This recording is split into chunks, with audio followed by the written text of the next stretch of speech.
Families mourning their loved ones who were killed when that Malaysian passenger jet was shot down over Ukraine. Now calls to prevent this from ever happening again by installing anti-missile systems on all commercial airliners. One already exists. It's called Sky Shield. And Jonas, you say forget the cost, do it now. To a point, and I'm not saying this system could stop a Russian military weapon-grade attack, but it certainly could deflect terrorist-grade shoulder missile type attacks. And if that does work and it costs some money, then those are things that theoretically have to be mandated. Just like putting the doors on airplanes, the high cost doors that keep the terrorists out of the cockpit, cost money. Some of it borne by taxpayers, not all by the airlines. You know, airbags are not cost effective when it boils right down to it. They save a few thousand lives. They are in millions of cars at great cost. There's cars with 12 airbags in them now. But at some point, you don't want to throw money in the garbage to save a small amount of cost, but it's an uneconomic decision to make a safety choice, and it often requires a federal mandate or some sort of regulatory mandate. Gary B., should the government tell airlines that they need these things?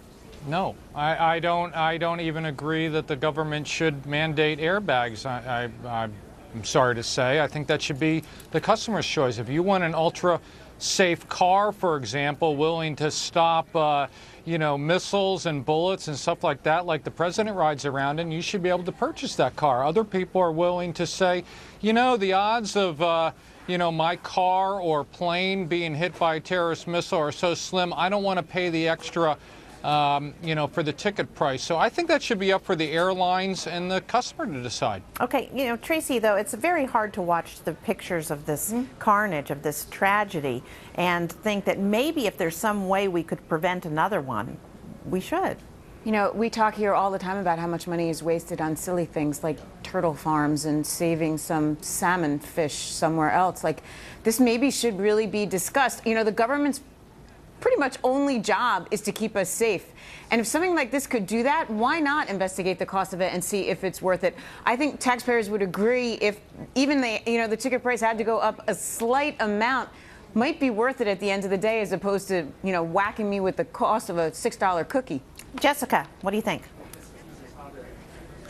I mean, I agree and disagree. Definitely, I think in terms of having the mandated regulation, I think this is sort of an area we can all agree on that needs to happen. I think certainly for international flights, it's something that definitely should be considered, and, a cost-benefit analysis in terms of what is this going to do short-term for struggling airlines that we have in our industry currently, and what could a phase-in progress sort of be on this, at least in international flights to start with. And then, I would hate to see a time when this is actually a concern for people in domestic flights. For me, going from, Tampa to Washington or Birmingham, I can't imagine that would be, a situation that we have in this country.